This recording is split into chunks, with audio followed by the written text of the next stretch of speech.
साथ में question number 4, आई बराबर इंटीग्रेशन में ई की पावर एक्स बटे √2 कॉज एक्स प्लस अल्फा और dx। इसमें हम देखो किस तरह से करते हैं। इसको आप क्या मान लें फर्स्ट और इसको क्या मान लें आप सेकंड फंक्शन। u और b के हिसाब से आप क्या सूत्र लगाएं। पहला फंक्शन हमारा ऐसी रहा कॉज एक्स प्लस अल्फा ऐसी रहा। इंटीग्रेशन किसका होगा ई की पावर एक्स बटे √2 का minus D upon D x किसका होगा पहले फंक्शन का अवकलन और दूसरे फंक्शन का क्या होगा इंटीग्रेशन ई की पावर एक्स बटे √2 dx। इसका क्या आ जाएगा होल dx। अब उसके बाद में देखो cos x plus alpha e की पावर एक्स बटे √2। जब इसका हमने क्या करा एक्स के गुणांक से क्या कर देंगे हम भाग कर देंगे। अब इसका कॉज एक्स का इंटीग्रेशन क्या होता है माइनस के साइन एक्स होता है। इस वजह से यहाँ पे कैसे हो गया प्लस का हो गया sign x plus alpha e की पावर एक्स बटे √2 1 बटे √2 और dx और प्लस के c। ठीक है ये √2 हमारा क्या आ जाएगा यहाँ वैल्यू आ जाएगी। ठीक है इसी तरह से √2 वैल्यू हमारी यहाँ आ गई। इसमें आप देखें फिर से साइन एक्स प्लस अल्फा को फिर से फर्स्ट फंक्शन और इसको सेकंड फंक्शन फर्स्ट सेकंड के हिसाब से खोलेंगे तो पहला फंक्शन हमारा ऐसी रहा sign x plus alpha e की पावर एक्स बटे √2। इसके गुणांक से हम भाग करेंगे 1 upon √2 minus D upon D x.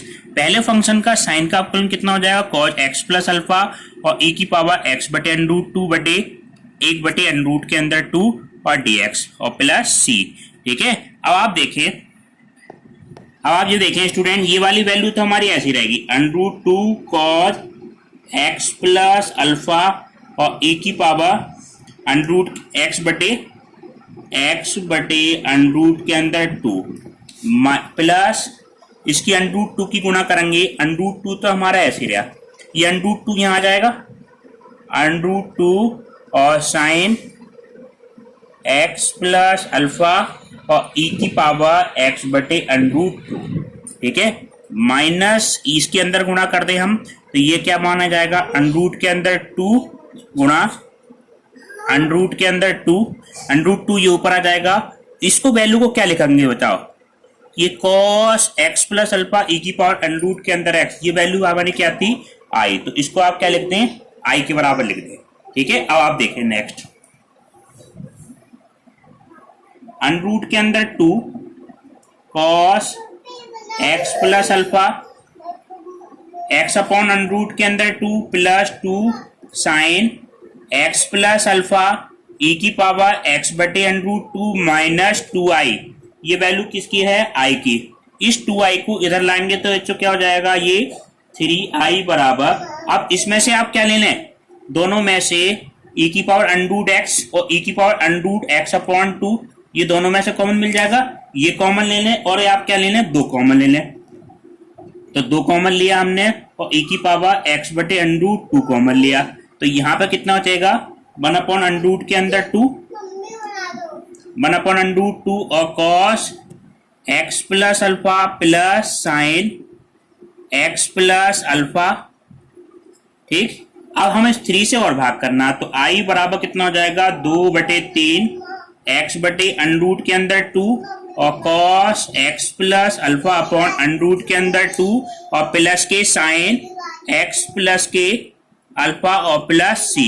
ये आपका क्या हो गया क्वेश्चन नंबर 5 इंटीग्रेशन में e की पावर x और साइन स्क्वायर x और dx। अब यहाँ ध्यान दो यहाँ sine square x sine cube x हो तो हम डायरेक्ट नहीं कर सकते। अगर साइन 2x होता तो डायरेक्ट सूत्र लग जाता e की पावर x और साइन bx का। स्क्वायर कहीं आ जाए तो हम इसको कैसे लिखेंगे cos 2x का क्या सूत्र होता है जो ये सूत्र होता है 1 माइनस 2 साइन स्क्वायर एक्स। इससे अगर हम वैल्यू साइन स्क्वायर एक्स की वैल्यू निकालें साइन स्क्वायर एक्स की वैल्यू तो क्या आ जाएगी 1 माइनस के cos 2x अपॉन 2।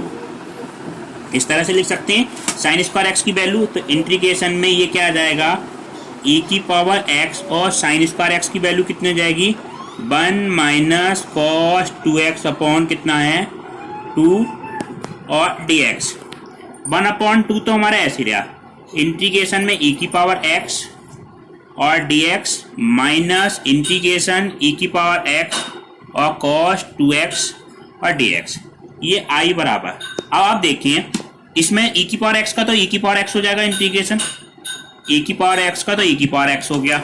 दूसरे इंटीग्रेशन में हम देखो क्या करेंगे, इसमें कौन सा सूत्र लगा दें डायरेक्ट, ई की पावर एक्स और कॉस बी एक्स का। देखो सूत्र क्या है, इंटीग्रेशन में कहीं ये हो और ई की पावर एक्स और कॉस बी एक्स, इसका सूत्र होता है ई की पावर ए एक्स बटे a square plus b square और a cos b x plus b sine b x, ये होता है। अब इसमें ए की जगह बच्चों क्या है 1 और बी की जगह वैल्यू कितनी है 2 है, ए और बी का मान है तो ए और बी का मान रख दो। तो इसमें ई की जगह क्या हो जाएगा, ए की जगह 1, एक्स की जगह तो एक्स है ही, 1 इंटू कितना हो गया एक्स बर्थडे कितना हो जाएगा 1 का स्क्वायर 1 प्लस 2 का स्क्वायर कितना हो जाएगा 4 और ये वैल्यू कितनी हो गई 1 कॉस बी एक्स। बी की जगह कितना है 2x प्लस बी की जगह 2 और साइन वैल्यू कितनी हो गई 2x और प्लस सी। ठीक है, सी तो आप लास्ट में जोड़ दो, ये मान क्या आ गया 1/2 ए की पावर x माइनस ए की पावर x/5 और ये वैल्यू कितनी आएगी cos 2x plus 2 sign 2x और प्लस की कितना हो गया c। ये आपका क्या हो गया आंसर, इसकी आप अंदर गुणा भी कर सकते हैं। ठीक है, अब आप देखिए नेक्स्ट क्वेश्चन, e की पावर कितना है 4x और cos 4x और cos 2x और dx। नेक्स्ट क्वेश्चन आपका ये है 8वां क्वेश्चन। अब इसमें देखो, इसमें 3 फंक्शन दिख रहे हैं 1 2 3। हम फार्मूला हम किसका जानते हैं 2 का, तो इसको 2 फंक्शन बनाने के लिए 2 से गुणा कर लें, यहाँ पे 2 से भाग कर लें।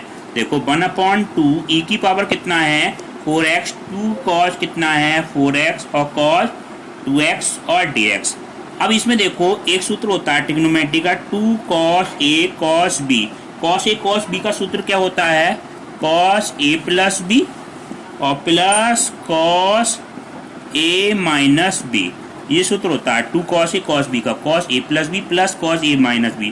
तो 1/2 तो ऐसे रहा, इंटीग्रेशन में e की पावर 4x और cos a प्लस b, ये वैल्यू कितनी हो जाएगी 4x प्लस b की जगह 2x plus cos 4x minus कितना है 2x, इसकी बाद क्या है dx।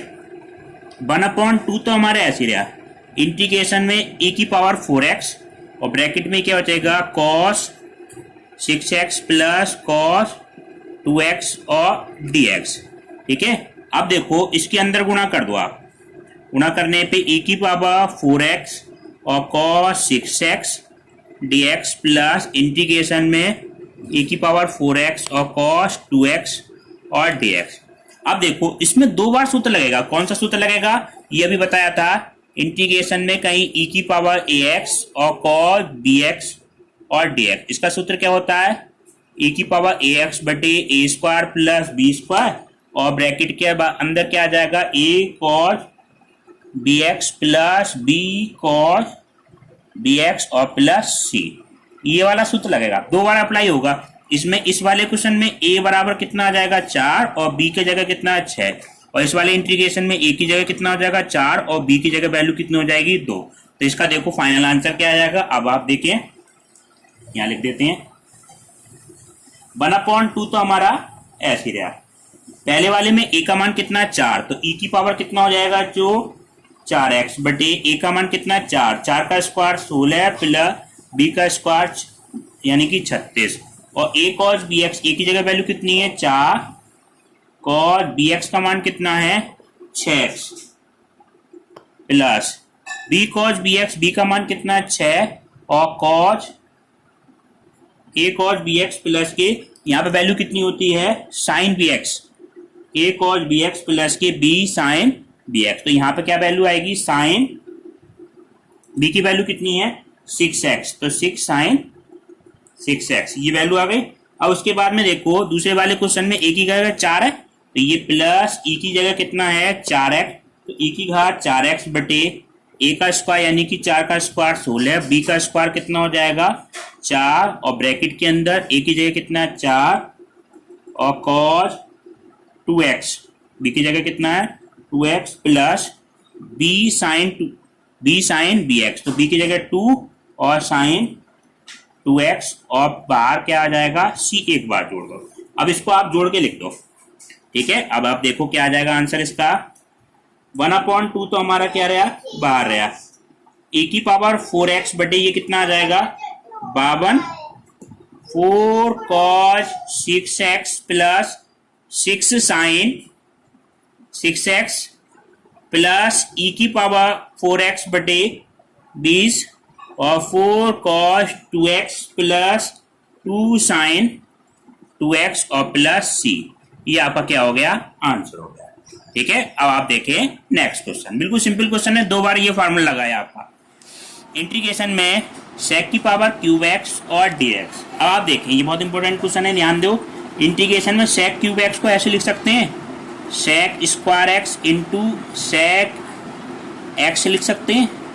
अब इसमें देखो ट्रिक देखो, ये वाला sec एक्स को हम क्या लिख लें, ये sec स्क्वायर एक्स, तो इसको ब्रैकेट के अंदर क्या लिख सकते हैं, अंडररूट के अंदर sec स्क्वायर एक्स लिख सकते हैं। तो ये क्यों करा, क्योंकि sec स्क्वायर एक्स का मान क्या हो जाएगा हमारा, ये sec स्क्वायर एक्स रहा, अंडररूट के अंदर ये क्या लिख सकते हैं 1 प्लस tan स्क्वायर एक्स और dx।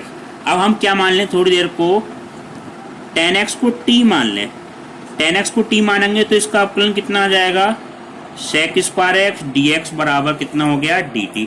तो ये वैल्यू कितनी हो जाएगी बच्चों, dt हो जाएगी, और अंडररूट के अंदर कितना आ जाएगा ये 1 प्लस टी स्क्वायर, और ये वाली वैल्यू कितनी हो जाएगी dt। अब डायरेक्ट सूत्र लगा देंगे, कौन सा डायरेक्ट सूत्र, अंडररूट के अंदर a square plus x square और dx। क्या सूत्र बताया था, अंडर x अपॉन 2 अंडररूट के अंदर a square plus x square plus ये क्या आ जाएगा a square upon 2 log x plus under root के अंदर a square plus x square और प्लस c। ये सूत्र होता है। अब इस सूत्र में देखें x की जगह पे वैल्यू कितनी है बच्चों t, और a की जगह वैल्यू कितनी है 1 है। x की जगह तो t है और a की जगह 1 है, तो ये आप ये मान रख दे, तो यहाँ पे मान कितना आ जाएगा t अपॉन 2 अंडररूट के अंदर कितना आ जाएगा 1 plus T square, 1 plus T square plus a की जगह वैल्यू कितनी 1, तो 1 अपॉन 2, और ये वैल्यू कितनी हो जाएगी log t प्लस अंडररूट के अंदर कितना आ जाएगा 1 plus T square plus c। t का मान क्या रख दें आप, t का मान रख दें आप 10x, तो 10x अपॉन 2, तो ये आपका फाइनल आंसर आ गया 10x अपॉन 2, 1 प्लस ये कितना आ जाएगा 10 square x, 1 plus 10 square x plus 1 upon 2 log T की जगह 10x प्लस अंडररूट के अंदर 1 plus 10 square x plus c। अब 1 प्लस 10 स्क्वायर एक्स आपका होता क्या है sec स्क्वायर एक्स, तो इसका आप मान लिख दें, तो ये 10x, ये क्या बचेगा हमारा आंसर 10x अपॉन 2, और ये वैल्यू कितनी है sec स्क्वायर एक्स का अंडररूट से बाहर निकलेगा तो वैल्यू कितनी होगी sec x plus 1 upon 2 log 10x और प्लस वैल्यू कितनी हो जाएगी sec x और प्लस c। ये आपका क्या हो गया, आंसर हो गया। अब आपको HW के लिए कुछ क्वेश्चन देते हैं, वो आपको करने हैं, बिल्कुल इसी तरह से क्वेश्चन है HW। देखो पहला क्वेश्चन ये करना है, इंटीग्रेशन में e की पावर 3x और cos 4x प्लस की 5 और dx। देखो क्वेश्चन नंबर जो 4 हमने कराया है आज, उस क्वेश्चन की तरह आप करना, इसको फर्स्ट फंक्शन मानना, इसको सेकंड मानना, और u और b का डायरेक्ट फार्मूला लगा देना, उसकी तरह क्वेश्चन हो जाएगा। दूसरा क्वेश्चन ये करना, इंटीग्रेशन में e की power x sign cube x और dx। आज हमने क्वेश्चन कराया था साइन स्क्वायर एक्स, ये साइन क्यूब का दे रहे हैं, तो इसमें आप फार्मूला कौन सा लगा देना, साइन 3x का सूत्र लगा देना, 3 sine x minus 4 sine cube x, इसका सूत्र लगा देना। इससे पक्षांतर करके साइन 3x का मान निकलेगा, उसके बाद u और b का फार्मूला लगा देना, e की पावर x और साइन bx वाला। ठीक है, अब नेक्स्ट क्लास अगले पार्ट में कराएंगे।